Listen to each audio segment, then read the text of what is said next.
എന്തൊക്കെയുണ്ട് വിശേഷം? സുഖമല്ലേ? ഞങ്ങൾ ഇന്ന് വന്നത് അശ്വമേധം പ്രോഗ്രാമിന്റെ ഭാഗമായിട്ടുള്ള ഭവന സന്ദർശനത്തിനാണ്. അപ്പൊ ഇതുപോലെയുള്ള എന്തെങ്കിലും ശരീരത്തെ കലകളോ മാറാത്ത വ്രണങ്ങളോ അല്ലെങ്കിൽ കൈകാലുകളിൽ മരവിപ്പ് അങ്ങനെ എന്തെങ്കിലും ഉണ്ടോ ഇവിടെ ആർക്കെങ്കിലും?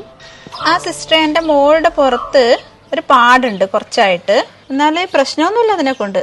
ഇല്ല ഇല്ല. എന്നാലും നമുക്കൊന്ന് നോക്കിയാലോ അത്? എന്നാ നോക്കാം ഞാൻ. ആ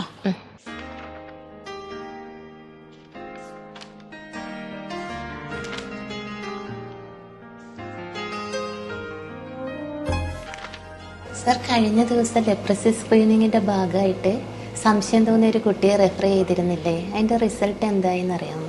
ഞാനത് പറയാൻ വരായിരുന്നു സിസ്റ്റർ.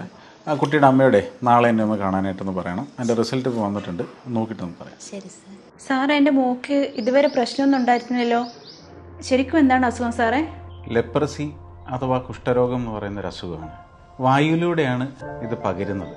ഇൻക്യുബേഷൻ പീരീഡ് കൂടുതലായതുകൊണ്ട് തന്നെ ശരീരത്തിൽ അണുക്കൾ കയറിയാൽ അത് രോഗം പ്രകടമാകാനായിട്ട് മിനിമം ഒരു 3-4 കൊല്ലമെങ്കിലും എടുക്കും. സാറേ, ഈ അസുഖം ശരിക്കും ചികിത്സിച്ചാൽ മാറുമോ സാറേ?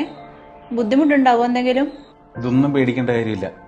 മോളുടെ അസുഖം നമ്മൾ നേരത്തെ കണ്ടുപിടിച്ചല്ലോ. ഇത് കണ്ടുപിടിച്ചത് കൊണ്ട് തന്നെ ഇതുമൂലം ഉണ്ടാകുന്ന അംഗവൈകല്യങ്ങൾ നമുക്ക് തടയാനായിട്ട് സാധിക്കും. ഈ അസുഖം പൂർണ്ണമായും ചികിത്സിച്ച് മാറ്റാൻ സാധിക്കും. ഈ അസുഖം മറ്റൊരാളിലേക്ക് പകരാതിരിക്കുവാനും സാധിക്കും.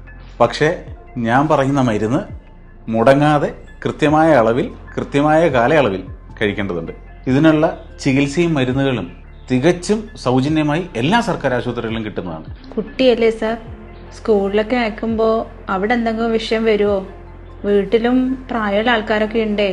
അത് വളരെ നല്ലൊരു ചോദ്യമാണ്. എല്ലാ ആൾക്കാരിലേക്കും ഈ അസുഖം പകരില്ല. ഈ അസുഖത്തിനോടുള്ള രോഗപ്രതിരോധ ശേഷി കുറഞ്ഞിരിക്കുന്ന ആൾക്കാരിൽ മാത്രമേ ഇത് വരാൻ സാധ്യതയുള്ളൂ. മരുന്ന് തുടങ്ങി ഏതാനും ഡോസുകൾക്കകം തന്നെ ഇതിൻ്റെ പകർച്ച പൂർണ്ണമായും നമുക്ക് തടയാനായിട്ട് സാധിക്കും. ഈ സ്കൂളിൽ പോകുന്നതുകൊണ്ടോ ബാക്കി കൂട്ടുകാരുടെ കൂടെ കളിക്കുന്നതുകൊണ്ടോ അവരുമായിട്ട് സമ്പർക്കം പുലർത്തുന്നതുകൊണ്ടൊന്നും യാതൊരു വിധത്തിലുള്ള പ്രശ്നവുമില്ല. നിറം മങ്ങിയതോ സ്പർശനശേഷി കുറഞ്ഞതോ കയ്യിലോ കാലിലോ എന്തെങ്കിലും തരിപ്പോ ഒക്കെ ആരെങ്കിലും രോഗലക്ഷണം വീട്ടിലുള്ള ആൾക്കാർ പറയുകയാണെങ്കിൽ അവരോട് എത്രയും പെട്ടെന്ന് ആരോഗ്യ പ്രവർത്തകരെ ഒന്ന് കോൺടാക്ട് ചെയ്യാനായിട്ട് പറയണം. അശ്വമേധം 6.0 ക്യാമ്പയിനിൽ ഭാഗമാണ്. 2027 കൂടി സീറോ ലെപ്രസി എന്ന ലക്ഷ്യം യാഥാർത്ഥ്യമാക്കും. അശ്വമേധം 6.0. പാടുകൾ നോക്കാം, ആരോഗ്യം കാക്കാം.